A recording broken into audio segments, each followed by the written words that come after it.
Hello ladies and gentlemen, welcome to the Game Hub. I am your host GamerK, and it's time that we are finally in April, ladies and gentlemen, which means a new 4 batch of videos, plus one extra video for my Tales from the Conventions that will be appearing later in the month.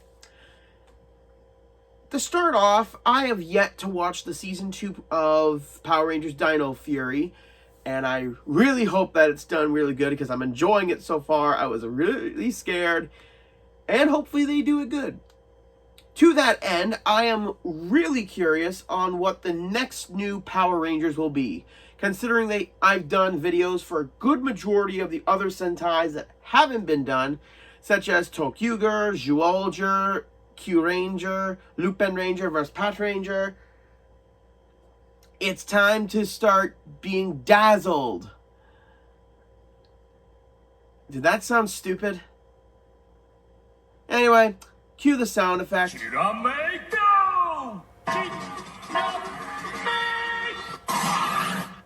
God, I hope that sound is in there or else I'm going to look like an idiot.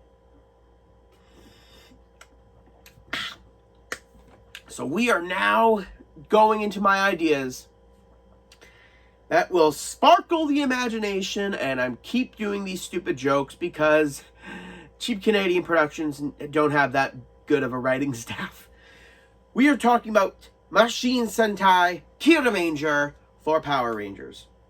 Now, for those of you who don't know that much about Kiramanger or the Super Sentais in general, this one is all about an invading crystallized entity and evil force trying to take over the world. Destroy the Earth, basically. You know, to take over the world. Had to do it. And the majority of the Rangers, the main four of them, are usually adults, young adults, and the Red Ranger was more teenager-ish, still in high school. So I'm thinking if they somewhat keep to that effect, but at the same time do a bit of change arounds, it will definitely work. So in order to come up with my ideas for Kiramanger, I had to think so out of the box and to think about what they could do English-wise with the Rangers, with personality traits, with their archetypes, I guess. Because now I think about it, the new Power Rangers teams have been very diverse when it comes to their personalities, and Beast Morphers definitely didn't do terrible. Dino Charge did pretty good. And with what I thought of Dino Fury, they did pretty well. They did pretty well in this regard. So I need to think of something so great for Kiramanger. And the first name that came to mind was because of a YouTuber who does amazing fan-made Power Ranger openings. He's done one for Tokyuger. He's done one for, which is now Dino Fury, but he called it Dino Knights, which I guess is still awesome. He's done one for Q-Ranger, and he's done one for this. So I'm going to plop his link right there in the description, right there. And the name is perfect. Power Rangers Crystalizers. No more Force, no more Fury, no more anything like that. Crystalizers is something that works. Because you can't think of a better name. You literally can't. Unless you go with Gem Force, because then you'll just be stealing from Yu-Gi-Oh! But in order for this story, here's how it will go. Long ago, before the world was what it was now, an ancient evil... I'm not going with aliens again because I figured that they do too much with aliens and not enough with supernatural entities from either other dimensions or somewhere from around Earth. So I'm going with an interdimensional entity where 2 brothers lived. And these brothers are to be the same brothers from Kiramanger, just I'm doing it differently. The one brother wanted to conquer the world. So by the influence of an evil stone that that him and his brother were tasked to guard, he starts to get thoughts of conquest and glory. So he takes the stone's forces and some of his troops to charge into the world, into Earth, and take it over. His brother tries to stop him, makes him see reason, but to no avail. In a last-ditch effort to save Earth from destruction, the good brother used his power to seal his brother and his evil forces within the said the evil stone, and cast it into the darkest depths of the earth to be imprisoned for eternity. But knowing that his brother could eventually break the seal of the stone, in a last-ditch effort to give Earth one fighting chance should his brother be released, he conjured up all his magical power and sealed it into his own stone, and shattered it. And from that shattered stone, magical gems were created with unique powers and abilities. Also, the auxiliary Zords that happen in this show will also be a part of that shattered crystal, and he scatters them throughout the corners of the earth as he fades away, hoping that he left humanity with one final hope. Decades or eons later, somehow, I don't know how the evil stone could be broken because it's in the darkest depths, but after millions of years of maybe carving away, because it's such an ancient stone, the evil brother finally breaks it, and the evils are released from the stone in swarms, creating these shadow-like monsters. Or what I could call them, shadow beasts. Or I don't know, something to that effect. And the monsters will, in order to create the Monster of the Week thing, as Power Rangers and Kiramanger is known for, the shadows could possess an object and have a different personality via the object they get. So, in something of the same line of how the orcs from Wild Force took over an object and became that kind of monster. So yeah, I'm kind of borrowing an idea from that, but the monsters in here are basically just humanoid bodies with the object for a head. So you can't really come up with anything that creative with this, but it still works. And as for the growing ability, one of the evil generals of the evil brother, once a monster is defeated, they could use a fragment of the Dark Stone, because the Dark Stone would still be within the brother's possession, and it would be like a giant stone. And I'm kind of taking reference from Puppeteer a little bit in this giant dark and light stone thing, but I think it still works, and it's kind of an original idea. They'll take a shard from the Dark Stone and send it into Earth, into the monster's remains, allowing it to grow one final time into an alternated beast. Because the difference between the monsters that are in normal size and the giant form monsters are very differently done.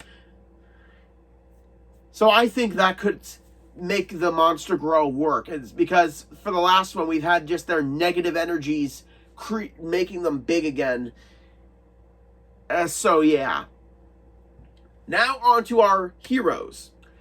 Personality traits and archetypes aside, I think I've created a really cool set of a team for the Crystalizers. Red, as I mentioned, was the teenager in the group. So maybe he's something to that effect. Maybe a young traveler who wants to see the world, and he stumbles upon the city where the evil happens, and he ends up finding one. Maybe he's had one of the stones since he was a kid, and they just thought that it was a simple stone, and he got it maybe in a ring or a necklace or something like that. And then when it finds out that he's supposed to be red, he kind of shrugs it off a little bit. But then when he wants to help people, it finally activates. And for the morphers, in Kiramanger, they're huge, discs on their wrists What if, like Dino Thunder, they shrink down into normal watches? That way they're disguised and they can keep their secret identities. Yellow, who I like that we're going back to a male Yellow because we haven't had one in forever. And if you show the Ninja Steel Boy, I'm going to hit you. Good. I have, in Kiramanger, Yellow was a video game expert. Like a legitimate video game athlete. So I figure for this we edge out of that kind of thing and go for a more modernized or rustic photographer. Not one that uses his phone constantly, but has like an actual camera and has a studio. And he gets jobs from around town in order to, you know, for his work. And a way he could become a ranger is he's doing a model photo shoot, and one of the models is wearing a necklace with the yellow stone. That would have worked. And again, all the auxiliary Zords that they find could be indicated later. Indicated later in a couple episodes with different exhibits in a museum, different people who come into town or something like that, or that someone finds it and the monsters try to attack the people who find the gems. Something to that effect. Something in the lines of what Operation Overdrive tried to do with the treasure hunt motif, and with technically what Dino Charge kind of did, but at the same time doing it something different so it doesn't feel like I'm copy and pasting. Green was a track athlete, which I really loved, and it was another female Green Ranger, which, yeah, I know Izzy's the Green Ranger here, but it's an actual Green Ranger in both seasons.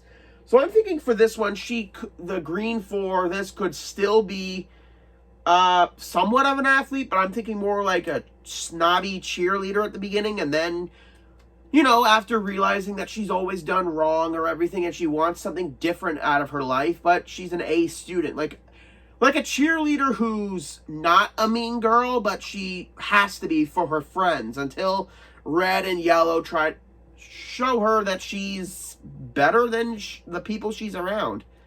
You know, something like that to effect. Because I would like this for once to have a Ranger come out for the next 5 to 6 episodes in order to bring out the team more, instead of just having them collectively start at the start. Kind of like what Dino Fury did in the beginning of the season before Black and Green showed up. Much like they did in Rio Soldier. Blue could be not that old, but like mid-20s or something. Like everyone except for Green and Red could be in their 20s, while the other two are like 16 to 18, something like that. Just to keep the team a little bit more somewhat balanced, because we've had teenager teams, we've had young adult teams, but we've never had much of a mix. So something to that. Blue I've pegged as a museum curator and a historian who works at the said museum where the Ranger's base will be underneath the museum. Why the museum? Because what other place could you find historical artifacts that could possibly have the gemstones in them? That way new exhibits could be brought, much like they were done in Dino Fury. Dino Charge. Damn it, it's hard to not say that, get those mixed up. So in that way, he would be the technically smart Blue Ranger that we always get usually in the show. And I don't mind it whatsoever. Pink in the Blue in the show in Kiramanger was an actor. No, I'm not kidding. He was an actor. Sadly, not much was done with that, so maybe as a curator, he could do a lot. Pink was a young, gorgeous surgeon. I am not kidding. And for you Kamen Rider fans out there, the pink Kiramanger in Kiramanger is also the brother of the sister of Kamen Rider Ghost Spectre. No, seriously, if you watch the new Kamen Rider Ghost thing, she is back there as her old character. Just saying. So we always need this somewhat traditional girly girl, mostly. Actually, we haven't done that in a while, which I'm kind of glad.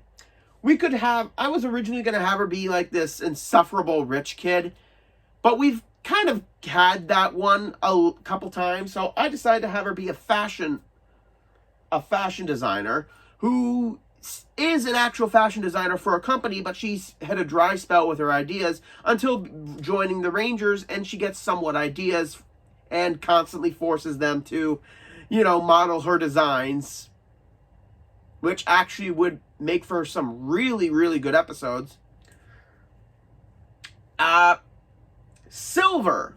Yes, they went with Silver this time. In the original show, he was of the son of the King Gem Dude, but he was a human. I'm not understanding anything there, but in this one, he could be. I love the idea of having a delinquent become a ranger, and in this he would be a thief. Okay, that's kind of redundant. Who tries to steal the gems that the Rangers are trying to find. Or actually tries to steal one from one of the girls after talking with them and catching them off guard. After he's arrested, he tries to break out, but doesn't work, until a monster shows up and then tries to cause as much destruction as possible. And then, when the Rangers show up, Pink, because in the show, Pink and Silver kind of had a little attraction going, so I would love to keep that up. So Pink could notice him. If he had the chance to escape, he chose to stay by and protect the officers who were about to get hurt by the monsters' powers or their attack. And in that, the Silver Energem. Why did I say Energem? Seriously, Energem could have been used here, but they had to use it for Dino Charge.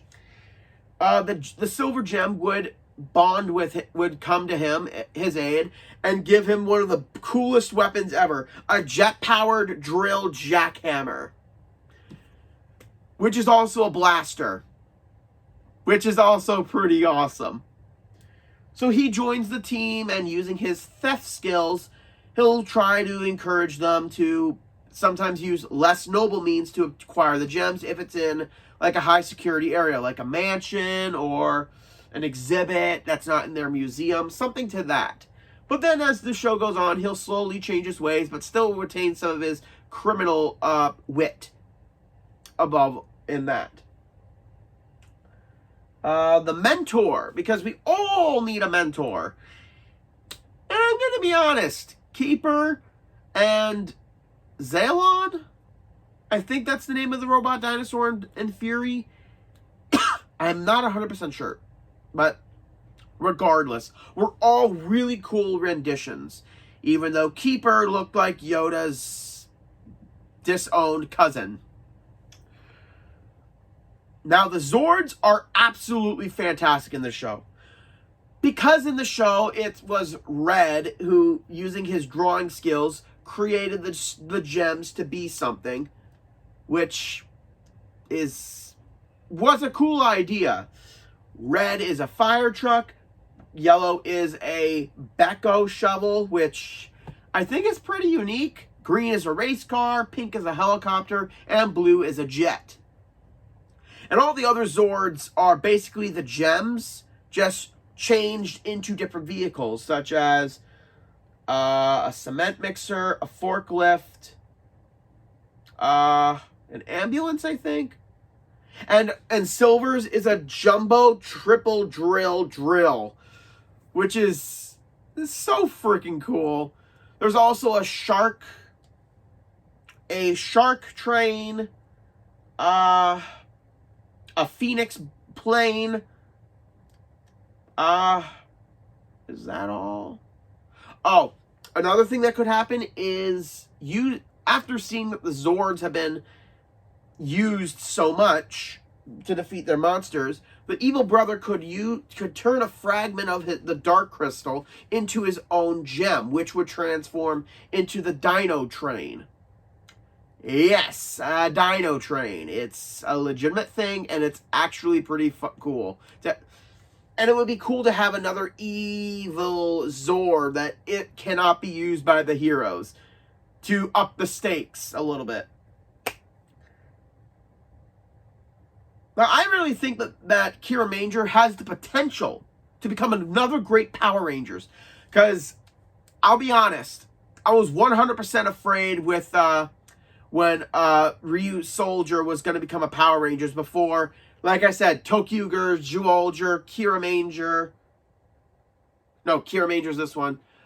Q-Ranger, Lupin Ranger versus Pat Ranger. But I was never expecting that cute Ryu Soldier to become Dino Fury first.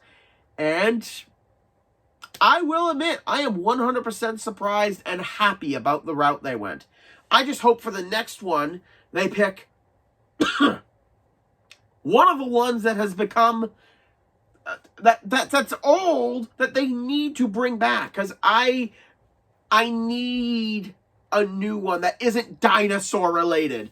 We've had 4 dinosaurs for Power Rangers already. We do Zyuohger. Give us some animals back, man. I know you guys love hearing me rant about this kind of thing, but it's the kind of thing that I want in Power Rangers. And I think that the new generation could love as well as the old fans and the new fans. Just for the love of God, don't do what they did to Ninja Steel. 'Cause if I could erase one from my mind, it would be that. Okay, yeah, Overdrive sucked too. But at least we had that really, really, really cool crossover with 5 previous Rangers. No? Okay, I'll shut up now. The point I'm trying to make is that all these ideas could be implemented into the next Power Rangers, whether it be with Kiramanger or with the next one that they make. I just really hope that the people who have the rights to Power Rangers now take, and with what the changes they did for Dino Fury, caught me off guard, and I love it. I don't mind the changes they made at all. And to the people who have a problem with it, get used to it. It works, and it makes the show great. Except for taking a villain from Tokyuger and turning it into one for Dino Fury, which is what Ninja Steel did with another villain from the same series. So I get the feeling, Tokyuger, we will never hear the train Power Rangers riding the rails and fighting evil ever. Unless they come up with new villains for it, because they're starting to run out. And that's it for this week, ladies and gentlemen. Hope you enjoyed. Like, comment, subscribe down below. Tell me what you guys thought of my Power Rangers ideas. Any help would work.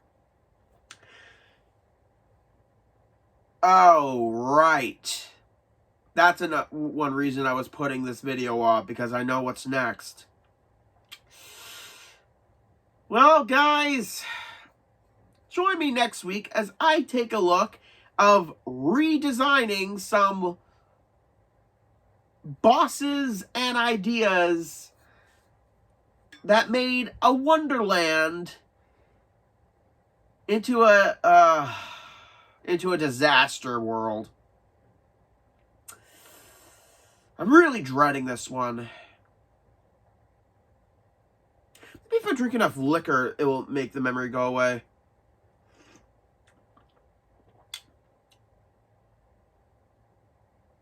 Nope, still remembering it. I'll see you guys next week. This is Gamer K, logging out.